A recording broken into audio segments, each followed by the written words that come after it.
अस्सलाम वालेकुम नाजरीन, आप देख रहे हैं मेरा YouTube channel Malik Hamza official. नाजरीन, कल पाकिस्तान के 24वें प्राइम मिनिस्टर का ऐलान किया जाएगा। कल हमारी कौमी असम्बली में जो से वो वोटिंग होगी प्राइम मिनिस्टर के लिए। सुन्नी इत्तेहाद कौंसिल यानी पीटीआई और दीगर जमातें और पाकिस्तान मुस्लिम लीग नून पीपल्स पार्टी और दीगर जमातें, इनके अलग अलग कैंडिडेट हैं। पीटीआई सुन्नी इत्तेहाद कौंसिल का उमर अयूब है और नून लीग और पीपल पार्टी की तरफ से शहबाज शरीफ हैं।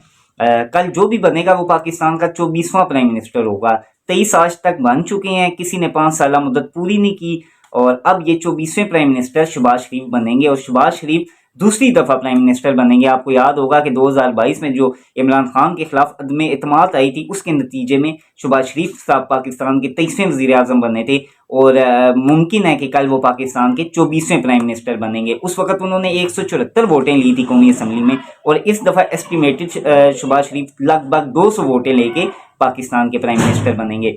सवाल यही है कि कितने प्राइम मिनिस्टर आए, कितने चले गए, कितने प्रेसिडेंट आए, कितने चले गए। पाकिस्तान में जमहूरी निज़ाम भी रहा, सदारती निज़ाम भी रहा, हर तरीके से जमा लिए, हर कुछ कर लिया, सब कुछ कर लिया। मामलात सही नहीं हो रहे, मामलात दुरुस्त समित में नहीं जा रहे। जिनके पास 1947 से कंट्रोल था, आज तक उन्हीं के पास कंट्रोल है और उस कंट्रोल से पाकिस्तान सही नहीं हो रहा, ना आने वाले टाइम में सही होगा। हमें किसी और से नहीं सीखना चाहिए। हमारे पड़ोसी मुल्क जो हिंदुस्तान है, वहाँ पे एक अंबानी है, इंडस्ट्री का वो बहुत बड़ा उसका एक मामलात हैं। उसके बेटे की शादी में जितने पैसे लग रहे हैं, हम उतने पैसे आईएमएफ से कर्ज मांगते हैं। हमारे बहुत बुरी सिचुएशन है। यहाँ पे पेट्रोल का रेट, आटे, चीनी और दीगर जितनी भी ग्रोसरी के रेट हैं, डॉलर का रेट है, ये दिन ब दिन बढ़ रहे हैं। यानी यूटिलिटी पे जो चीनी है ना, वो भी 150 रुपये है। यूटिलिटी स्टोर जो सब्सिडी देती है हुकूमत हमें, वहाँ पे भी इतनी महंगाई हुई हुई है कि हर चीज़ महंगी है। बिल्कुल बुरे हालात की तरफ जा रहे हैं हम। कल अगर शहबाज शरीफ साहब प्राइम मिनिस्टर बन जाते हैं तो भी पाकिस्तान की कौमी असम्बली के जो हालात हैं या जो इलेक्शन हुए हैं, 2024 के इलेक्शन में जो बंदा कहता है धांधली नहीं हुई, मेरा ख्याल है उसको कुछ पता ही नहीं है। धांधली बिल्कुल हुई है, लेकिन मेरे हिसाब से वैसी हुई हैं जैसी पहले होती रही हैं, या शायद उससे ज्यादा हुई है या शायद उससे कम हुई है। धांधली हुई है, होती रही है पहले की तरह। अभी शायद ही कोई नया तरीका हो, लेकिन धांधली हुई है। खैर जो भी हुआ, अब उस हिसाब से तो पाकिस्तान की एक बड़ी जमात पीटीआई कहती है कि हमें 40 से 50 और हमारी सीटें हैं जो मुस्लिम लीग नून को दी गई हैं, अगर वो सीटें इन्हें वापस मिल जाएं तो पीटीआई की हुकूमत आराम से बनती है। तो ये अदम इस्तेकाम पाकिस्तान में इसी तरह ही है। शहबाज शरीफ साहब वज़ीर आज़म बनेंगे, पीटीआई तब भी उनके साथ कोई इताद नहीं करेगी। वो इसी तरह अपना शोर शराबा ये सब कुछ रखेगी, जिसकी वजह से पाकिस्तान अनस्टेबल होगा। इसके लिए तो जाहिर है कि इलेक्शन इतने फेयर होते कि कोई बंदा पॉइंट ही ना उठा पाता कि यार इलेक्शन फेयर हैं नहीं है।